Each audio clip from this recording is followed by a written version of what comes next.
ఇక్కడ సనాతన ధర్మం గురించి మాట్లాడారు. పవన్ కళ్యాణ్ గారి మీద క్రిమినల్ కేసులు పెట్టారు. అంటే క్రిమినల్ కేసులు పెడితే పవన్ కళ్యాణ్ గారు భయపడతారని అంటారు.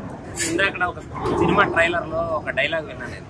మేకలను వేటాడే పులిని అదే వేటాడే వీరమల్లుని చూస్తారు, మీరు బొగ్గులను చూస్తారని చెప్పి నాకు వీరమల్లి సినిమాలో డైలాగ్.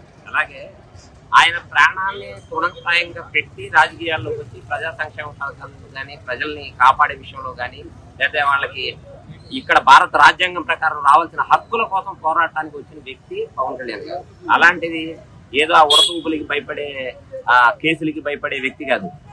ఇక్కడ పవర్ఫుల్ గా రాక్షసత్వంగా రాజ్యాధికారాన్ని నడుపుతున్న జగన్మోహన్ రెడ్డికి ఎదురెళ్లి జీప్ మీద కూర్చొని వర్షాలు రాష్ట్రాలు రానినంటేనే ఆ వర్షంలో అర్ధరాత్రి పూట ఎదురొచ్చి జీప్ మీద కూర్చొని వచ్చాడు, ఏం చేస్తారో చేసుకోండి.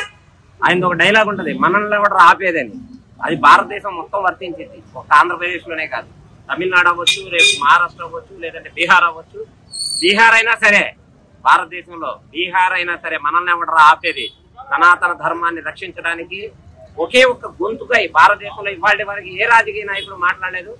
ధర్మం తరఫున భుజాన్ని ఎత్తుకున్న నాకైతే అనిపించింది భారతదేశంలో ఆ శ్రీకృష్ణుడు గాని లేకపోతే శ్రీరాముడు గాని లేకపోతే శివుడు గాని ముగ్గురు కలిసి ఒక మహాయోగిని మనకి ఆంధ్రప్రదేశ్ లో మన తరఫున పంపించారు, సనాతన ధర్మ రక్షకుని పంపించారని చెప్పి నేను భావిస్తాను.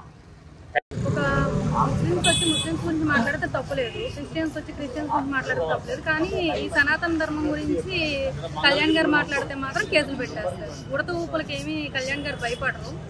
ఇప్పటికే మనం చూసాము ఆంధ్ర రాష్ట్రంలో ఈయన అడుగు పెట్టనివ్వను అని చెప్పిన జగన్మోహన్ రెడ్డి గారికి 11 సీట్లతో ఆపారు.